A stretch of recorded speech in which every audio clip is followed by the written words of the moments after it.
Jadi saya kira ini kesempatan kita, peluang dakwah kita sudah ke penjuru tanah air ya. Mudah-mudahan istiqomah kita tetap gitu loh. Nah, pagi ini sengaja kenapa saya ajak bapak-bapak, ibu-ibu ke lapangan, karena saya ingin membuktikan nanti di dalam YouTube itu, ingin saya buktikan bahwa kajian Islam itu tidak hanya ayat-ayat yang sifatnya kauliyah. Kauliyah itu yang ada di dalam Quran dan ucapan Nabi. Tapi kita langsung ayat-ayat yang sifatnya kauniyah. Ini lebih banyak yang kauniyah ini daripada yang kauliyah. Yang pagi ini kita akan membahas tentang salah satu ayat yang sifatnya kauniyah, yaitu surat An-Nahl. Surat ke-16 ayatnya 68-69.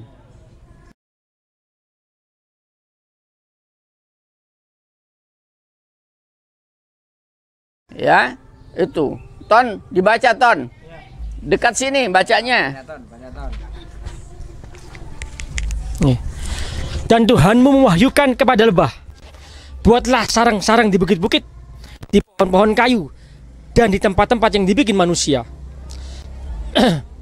Kemudian makanlah dari tiap-tiap buah-buahan, dan tempuhlah jalan Tuhanmu yang telah dimudahkan bagimu.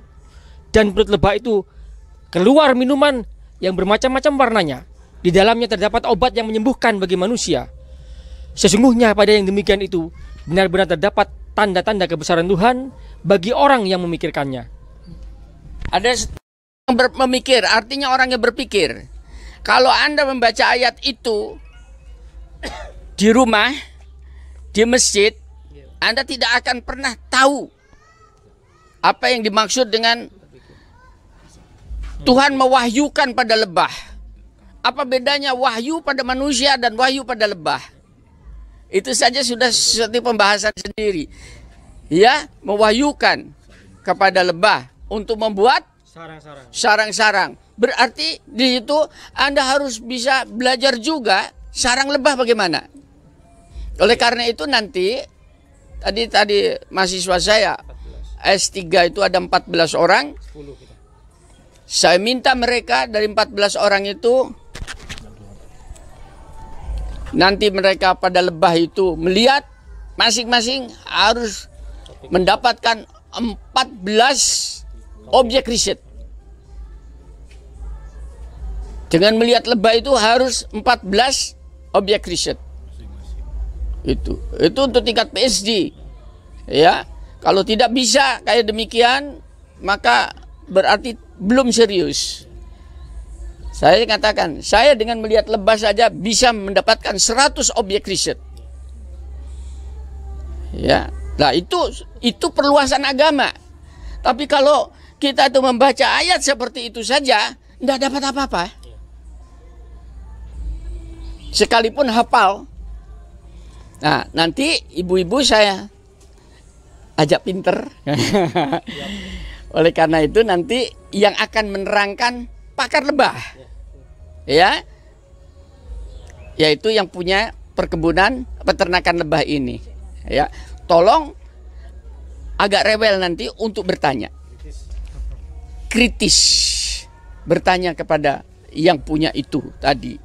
Salah satu diantaranya diwahyukan, terus apa lagi tadi? Sarangnya. Nanti tolong lihat sarang lebah itu bagaimana. Dari sarang saja itu objek risetnya banyak, bentuk sarang, ukuran sarang, ya, bahan sarang. Belum lagi itu namanya komunal lebah. Tanya kepada yang bersangkutan, bagaimana lebah itu? Tolong perhatikan itu. Kenapa sayapnya selalu bergetar? Ya, di mana itu yang dinamakan madunya dibuat? Nah, ini betul-betul studi Al-Quran ini di lapangan. Kalau seperti ini nanti tadi saya katakan tidak ada di Padang atau di tempat lain yang riset gini. Nanti akan berubah cara pemahaman orang terhadap isi Al-Quran itu. Jadi makin cinta dia. Karena di situ objeknya banyak sekali. Ya, nanti kapan-kapan kita akan cari kepada sarang semut. Ya, ada yang punya tugas cari sarang semut. Gimana? Merauke. Iya, kita ke Merauke. Nah, sekarang pagi ini kita berbicara tentang, nah, sambil jalan, tolong Pak Yus diabadikan semua agar supaya ini menjadi sebuah bahan kajian yang menarik. Ya, terlibat semua. Saya juga belajar. Ya. Walaupun sedikit banyak saya sudah tahu tentang komunal lebah itu tadi. Nah, salah satu contohnya di situ kan peternakan ya. Peternakan lebah, betul. Itu pun sudah harusnya menjadi objek pertanyaan. Kok ada peternakan lebah? Yang saya ingat tahu peternakan bebek, kambing. Bagaimana lebah diternak? Nah, itu jadikan bahan kajian. Ya, oke, saya tidak akan banyak. Paling tidak Anda semua mencoba pagi ini mengamati 3, jangan kebanyakan kalau ibu-ibu ini. Ya, 3 saja yang menjadi yang sangat menarik. Ya, yang pertama madunya. Yang kedua sarangnya. Ya, yang ketiga cara menternakan. Itu saja dulu. Sarang ternakan. Saya tidak yang lainnya. Itu terlalu banyak ya nanti. Karena ibu-ibu di sini kan ingin santai ya. Kan habis melihat peternakan kita beli. Bukan. Kan kita bisa santai habis gitu ya. Oke. Ada yang mau bertanya sebelum terjun Pak Joko gimana? Sudah siap? Siap. Oke. Kita akan ke sana. Apa yang dilihat? Apa yang didengar? Apa yang dirasa? Tanyakan. 3 pintu masuknya. Apa yang didengar? Apa yang dilihat? Apa yang dirasakan? Tanyakan. Oke, mari kita berjalan. Ya. Terima kasih. Bagaimana ya? Jadi sekarang proses pembuatan nektarnya. Nah, sebelum kita belajar ke nektarnya, kita lihat komposisi sarangnya dulu. Oke, nasinya lebah. Dia di bagian sarang yang paling atas. Nasinya lebah. Dia dipakai sebagai sumber tenaga di madunya. Ya.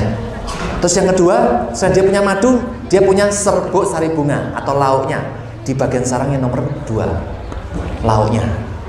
Jadi dia punya madu sebagai nasinya, punya serbuk sari bunga sebagai lauknya.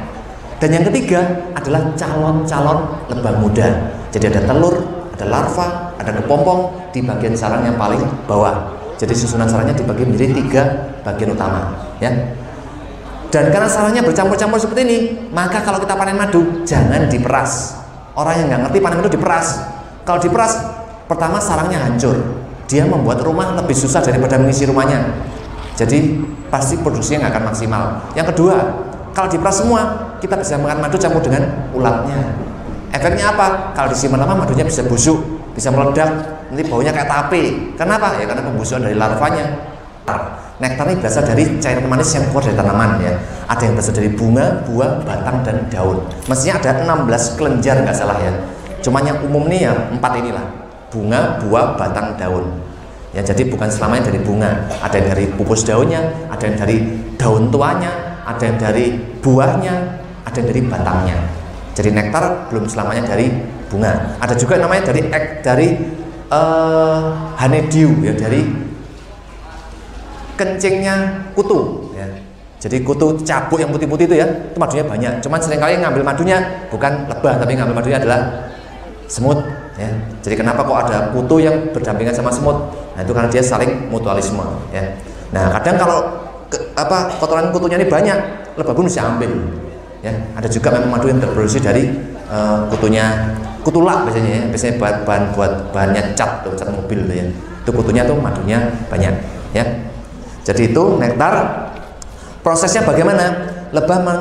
prosesnya tuh dia hisap ya madunya, nektarnya dia hisap buat kantongnya ya, buat bawanya dia hisap, dia masukkan dalam perutnya dan dia campur dengan air liurnya. Gula-gulanya dia buat lebih sederhana ya, dibuat jadi dari disakarida jadi monosakarida ya, jadi glukosa dan fruktosa.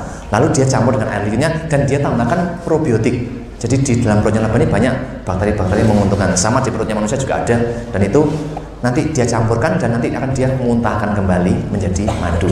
Jadi yang membuat madu ini berkhasiat adalah air liur di dalam perutnya lebah. Ya, dan nanti dia hisap, itu pun dia lakukan bukan cuma sekali, 2 kali aja, berkali-kali. Jadi dia keluarkan, dia kipasi, dia hangatkan supaya kadar airnya menguap, tapi tanpa pemanasan. Jadi cuma dihangatkan aja.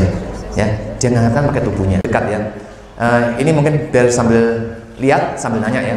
Nah, ini di dalam ini yang lebahnya ini kita pelihara ada 3 jenis ya. Ada lebah besar, ada lebah kecil, ada lebah yang tidak punya sengat ya. Ini yang pertama yang akan kita tunjukkan, ini yang lebah besar dulu ya. Silakan kalau bapak ibunya ada yang pengen megang untuk buat foto silakan, tapi megangnya hati-hati jangan sampai kena pencet. Kalau kepencet kesengat jangan dilempar sarangnya ya, nanti bisa nyengat semuanya ya. Ini yang tunjukkan ratunya ya. Jadi ini jenis lebah unggul atau namanya Apis mellifera. Jadi ini jenis yang saat ini yang paling maksimal untuk dibudidayakan ya. Tapi nggak menutup kemungkinan ada jenis lain yang lebih hebat daripada ini. Cuman ini saat ini yang terbaik. Kenapa? Karena relatif aman. Ada juga yang lebih pinter cari madu daripada lebah ini, adalah lebah Afrika. Lebih pinter cari madu tapi bisa mematikan manusia. Karena dia suka main keroyok, ya, galak banget. Kalau ini cenderung jinak. Ya. Tapi walaupun sejinak-jinaknya lebah juga sama kayak manusia, dia juga punya sifat. Ya. Ya. Jadi begini, kalau untuk kualitas madu itu kaitannya yang paling penting jenis lebahnya apa? Ya, ya nih mau nanya mengenai manfaat khasiat madu ya, kualitas madu nih yang menentukan ini jenis lebahnya atau jenis bunganya ya, atau jenis tanamannya ya. Jadi gini ya, jenis tanaman memang beda mutunya, tapi bedanya nggak terlalu signifikan ya. Jadi yang membuat bedanya banyak ini dari berapa banyak air liur yang dia bubuhkan ke dalam nektarnya ya. Dan seringkali jenis lebah yang lebih kecil dia nektarnya sedikit, liurnya banyak. Dan lebahnya semakin besar, nektarnya banyak, liurnya sedikit. Ya, mirip sama telur ayam kampung sama telur ayam leher itu ya. Kurang lebih seperti itu. Jadi waktu dia produksinya banyak, dia akhirnya kalau bunganya maksimal sekali, liurnya jadinya sedikit. Ya, jadi kurang lebih seperti itu. Jadi mutunya ditentukan oleh seberapa banyak air liurnya.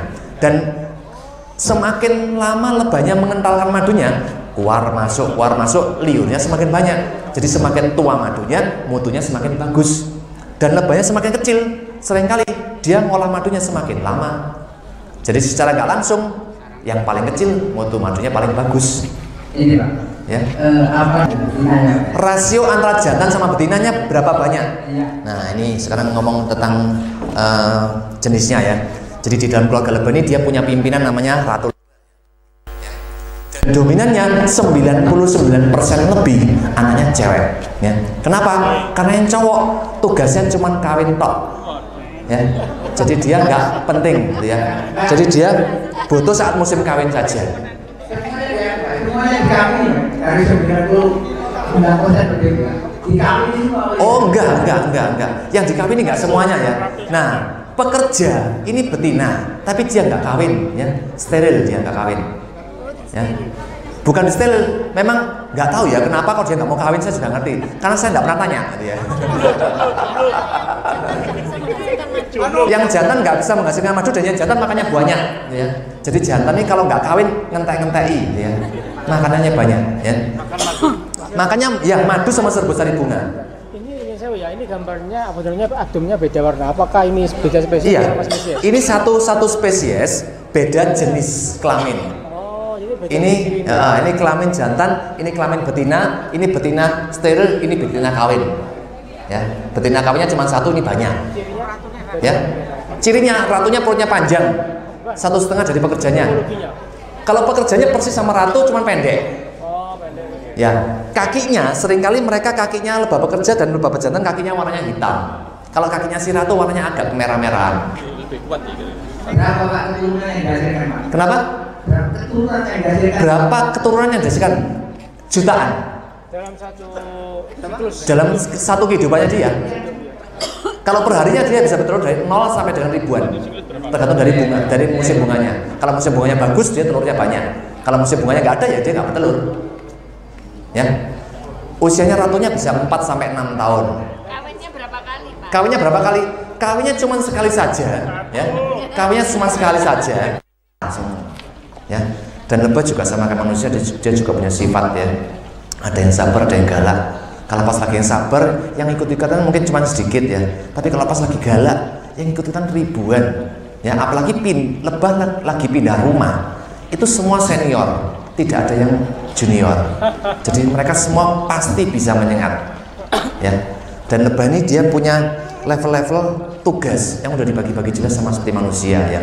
Jadi kalau kita ini ada namanya anak SD, SMP, SMA, kuliah jadi dosen, ya. Lebah pun sama, ya. Jadi dia punya 5 level tugas, mirip sama manusia juga.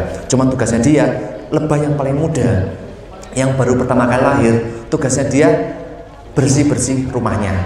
Baru mulai belajar berjalan, belum bisa mengepakkan sayap, cuman bersih-bersih rumahnya. Nanti setelah dia bisa menggerakkan sayapnya, dia akan naik ke kelas 2. Kelas 2 tugasnya jadi babysitter, merawat adik-adiknya, menyuapi makanan ke adik-adiknya. Nah, setelah dia bisa terbang dengan sempurna, bisa bermanuver, dia mulai naik ke kelas 3. Kelas 3 ini polisinya. Nah, ini yang suka menyengat musuh, ya. Dan kalau dia menyengat musuh, otomatis dia dominan, langsung mati. Kenapa langsung mati? Karena sengatnya seringkali tertinggal, dan waktu dia terbang lagi, sengat dan ususnya terburai, sehingga dalam waktu singkat dia akan mati. Nah, kalau dia nggak menyengat musuh, maka dia bisa naik ke kelas 4. Kelas 4 tugasnya dia jadi pencari makan di luar. Jadi kalau kelas 3 ke bawah, dia dinas di kerajaan. Kelas 4, kelas 5 dinas luar. Ya, karena dia sudah tahu, oh, nyari makan tuh di sana, ya. Ya, ini kelas 4. Jadi dia tuh dinas luar, cari madu, cari air, cari obat-obatan, cari garam, cari areng. Sama kayak kita, kalau kita keracunan pakai areng. Kita lagi haus cari air. Lebah pun demikian. Dia butuh mineral tertentu, dia cari garam, ya. Jadi dia juga mirip dengan kita. Dan bagaimana mereka bisa tertata sedemikian rupa? Kok rapi sekali, ya? Ada yang bisa tugas ini, tugasnya siapa yang ngatur? Ya, yang ngatur nih kakak tertuanya, dosen-dosennya ini yang ngatur. Dan ini dia tugasnya, kakak tertuanya membimbing adik-adiknya di dalam menjalani hidupnya, ya. Dan di dalam lebah nih yang bimbing, kenapa cuma kakaknya, orang tuanya kok nggak ikut-ikut? Karena ratunya cuma 1, anaknya ribuan. Jadi nggak mungkin orang tuanya membimbing anak-anaknya. Jadi cuma kakak tertuanya membimbing adik-adiknya. Ya, dan bagaimana caranya dia bisa berkomunikasi? Memang dia nggak bisa bicara, tapi dia bisa berkomunikasi dengan bahasa yang lain. Jadi kalau kita orang bisu nggak bisa ngomong, bisa pakai bahasa isyarat, lebah pun demikian. Dia juga punya bahasa isyarat yang bermacam-macam jenisnya. Yang sudah mulai teridentifikasi ada beberapa, nggak lebih dari 10, tapi mestinya banyak. Yang pertama namanya tarian megal-megol, ya, istilahnya namanya waggle dance. Ada tarian moving carpet dance, ada namanya swing dance, ada namanya shaking hand dance, ada morsenya juga ada. Ya, dia feromonnya, bau-bauannya juga bisa menciptakan bermacam-macam bau. Baunya musim kawin, baunya musim bunga, baunya nyengat musuh, ya. Jadi satu ekor lebah ini bisa mengeluarkan bau-bauan yang beraneka macam. Bahkan sekarang sudah mulai diciptakan bahan tiruannya, parfumnya ratu sekarang sudah ada. Jadi kalau bapak ibunya pengen jadi ratunya lebah, bisa beli parfumnya, ya. Tinggal disemprotkan di tubuhnya kita, nanti lebah-lebahnya akan ikut kita semuanya, ya. Kalau mungkin pengen lihat lebih jelasnya, ini ada videonya juga, ya. Ini ahli entomologi, ya, ahli serangga. Honeybees have some fascinating abilities, among them being able to communicate by performing a unique dance. It informs hive mates where a newly discovered food source is located. Every cycle of this waggle dance roughly describes the shape of the figure 8. Let's rewind and look in more detail. The bee only waggles on a part of its route, the straight run, indicated here by the waved line. The secret lies in the direction of the straight run, or to be more precise, in the angle between the straight run and the perpendicular, which in this case is 90 degrees to the left. This tells the other bees that food is available 90 degrees to the left of the sun. If the angle is 60 degrees to the right, they'll be flying 60 degrees to the right of the sun. Bahwa ternyata hanya dari 2 ayat saja sudah hampir 2 jam. 2 jam kita di sana, kita bisa mendengar urean-urean antara lain jenis lebah. Ya. Kemudian kita mendengar tentang bagaimana rumah lebah, lilin lebah.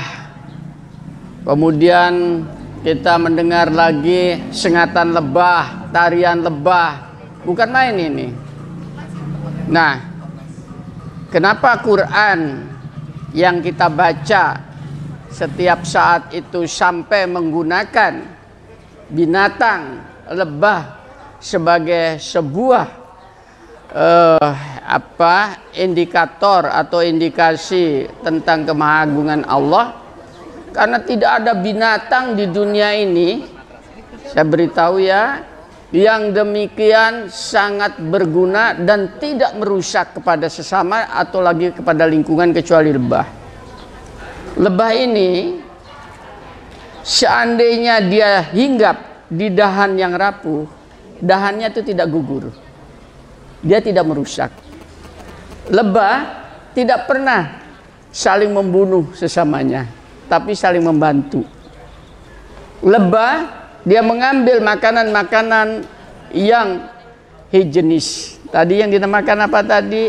Ada polen ya, ada madu. Kemudian dia keluarkan dari perutnya itu adalah segala sesuatu yang dinamakan madu yang sangat bermanfaat untuk kesejahteraan orang lain, bukan hanya dirinya. Bahkan kita bisa memanfaatkan itu.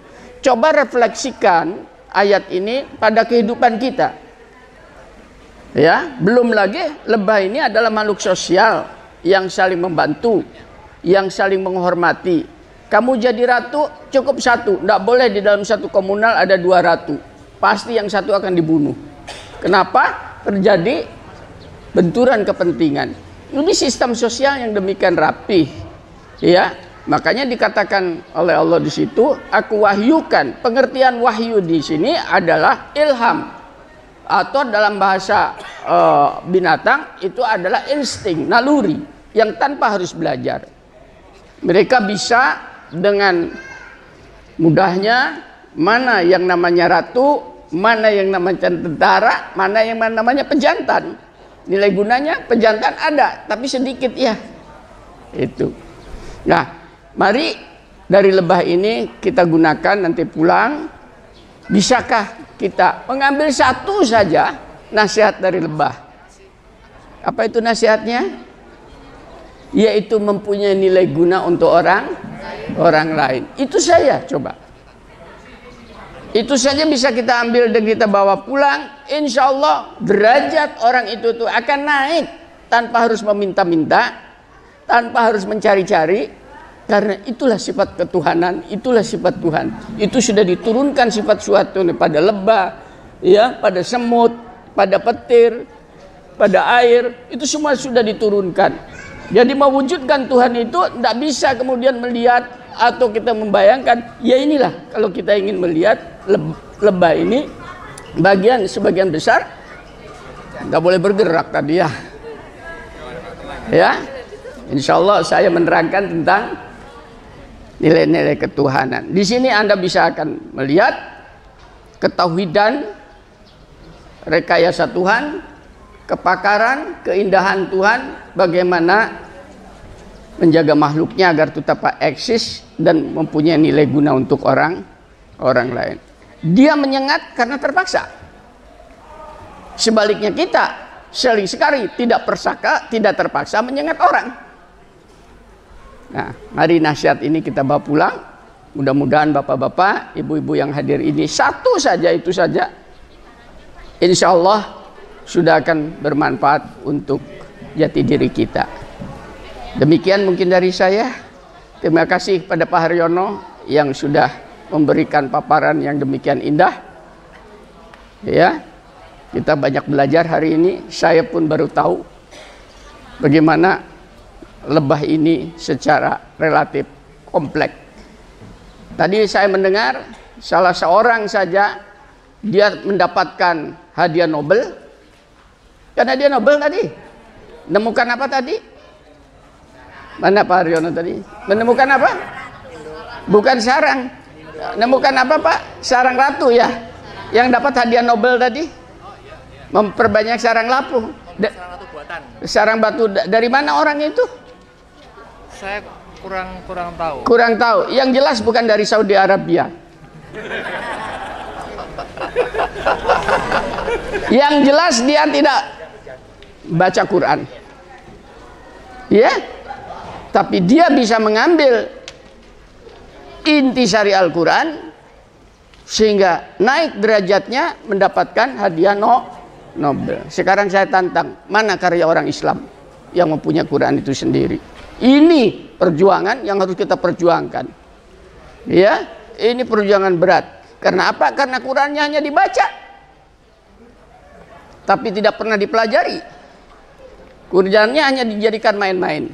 Mudah-mudahan dengan kajian ini kajian ya, di lapang kita akan makin belajar. Nanti kapan-kapan ke sarang semut, saya nggak tahu di mana. Ya, semut rangrang, semut merah, semut hitam, semut Nabi Sulaiman. Demikian mudah-mudahan apa yang kita kaji siang ini bermanfaat untuk kita semua. Walhamdulillahirabbil alamin. Wassalamualaikum warahmatullahi wabarakatuh. Silakan bersantai diri. Baik, monggo.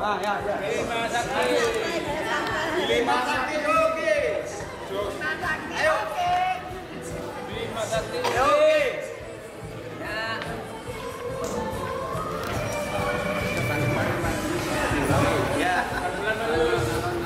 Satu dua berbicara cheese ya. 1 2 cheese. Unjuk kabeh. Jos. Terima kasih. Matur nuwun. Nggih. HP-nya supaya jarinya yang gini Pak, yang flat ya, yang gitu ya. Ya, jarinya jangan dibuka ya.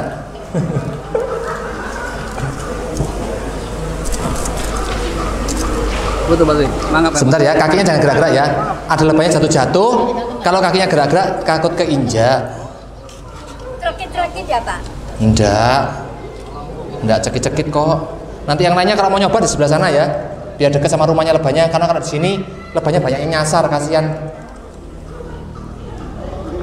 Dia kadang nggak tahu rumahnya.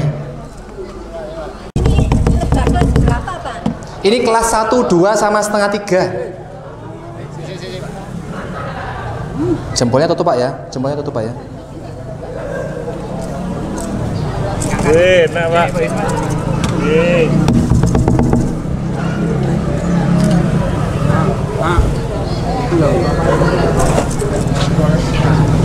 Nggak ada? Ya Bu, silakan.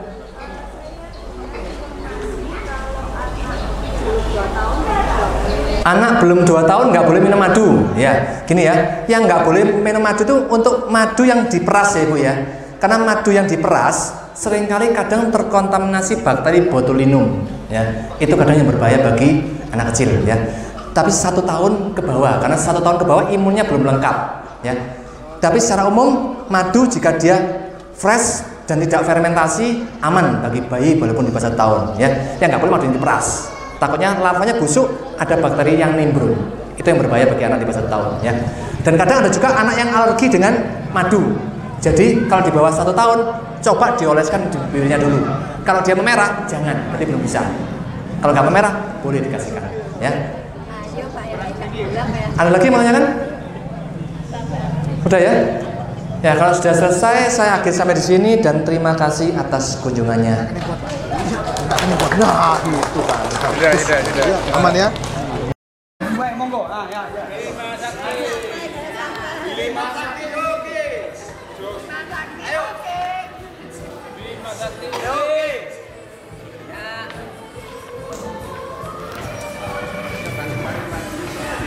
Ya. Satu dua berbicara cheese ya. 1 2 cheese. Unjuk kabeh. Jos.